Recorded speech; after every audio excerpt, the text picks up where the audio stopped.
Hi, this is Dean with Maxi-Lift, coming to you with another edition of Pro Tips. In this series, we're talking about the bucket elevator, of course, and we've hit a number of different features about the bucket elevator and its various components. When we talked about the head section, I briefly mentioned a variable speed drive. Well, today we're going to hit a couple of the components of some accessories for your bucket elevator. One is the variable speed drive, which is more high-tech, and another is very low-tech, and that is the throat plate in the discharge.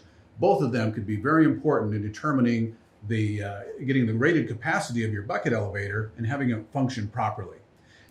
A couple things to keep in mind is that getting the correct speed, especially in a centrifugal discharge bucket elevator, is going to make a difference of how that product comes out and flows out into the discharge. You may be wondering, why am I getting some product down into the boot? And there could be a couple of reasons. One, the speed is slightly different. Maybe your throat plate has been worn out. You may have changed buckets. Let's take a look here at a CC style bucket. It's a slightly different design than like our HD Max bucket, which is a Calumet design. Both of them are going to discharge slightly differently. And so a variable speed drive can make a difference on how they're going to discharge. Now, let's look at the head section here. We've got the bucket elevator turned around from where we had it in the other videos, but what we're showing here, of course, is the belt and buckets coming up, coming around the head pulley, discharging out, and coming back down.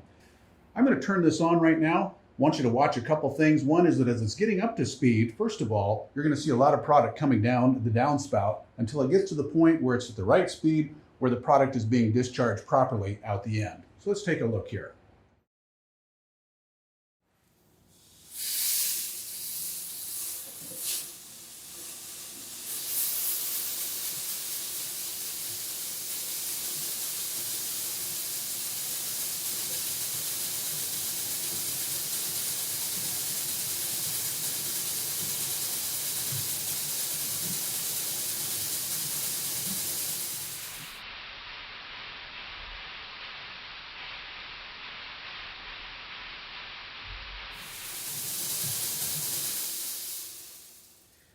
Now, the nice thing about that is that I could control the speed back here with this variable speed drive just by a push of a button to increase the RPMs or decrease the RPMs.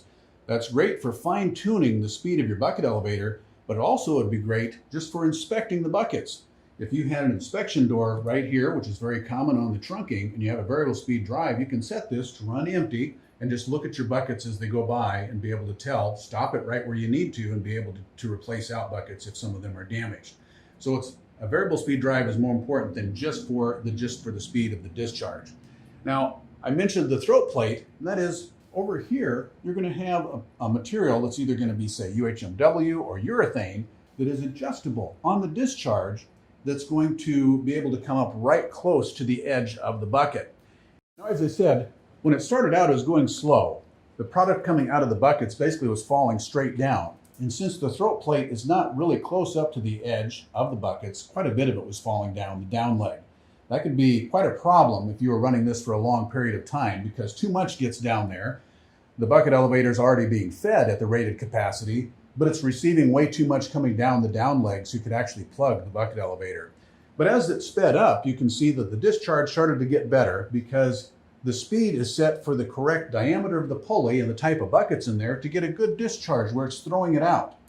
There was still some coming down, and that's because in this particular display model, the throat plate is not exactly right up to the edge of the buckets. So it could be adjusted, and that's something that you could do.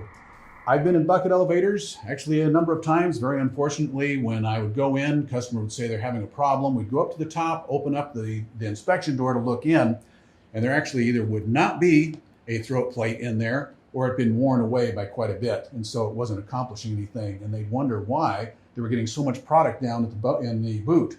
Well, on a good-sized bucket elevator, that distance between the edge of the bucket and the discharge area of the bucket elevator could be 2 or 3 inches, whereas if you have your throat plate in there and it's adjusted properly, you can have it up within about an eighth of an inch or a quarter of an inch of the edge of the bucket and keep it from falling down in the down leg.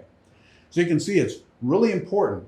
So you've got a high-tech feature, which could be a variable speed drive, or a low-tech feature, like your throat plate, that's going to make a big difference in getting the rated capacity of your bucket elevator. If you've got questions about yours, if your bucket elevator is not getting its rated capacity, maybe there could be other issues as well. why don't you get in touch with us at Maxi-Lift? We'd be glad to help you out. This is Dean with Maxi-Lift and Pro Tips. Thanks for watching.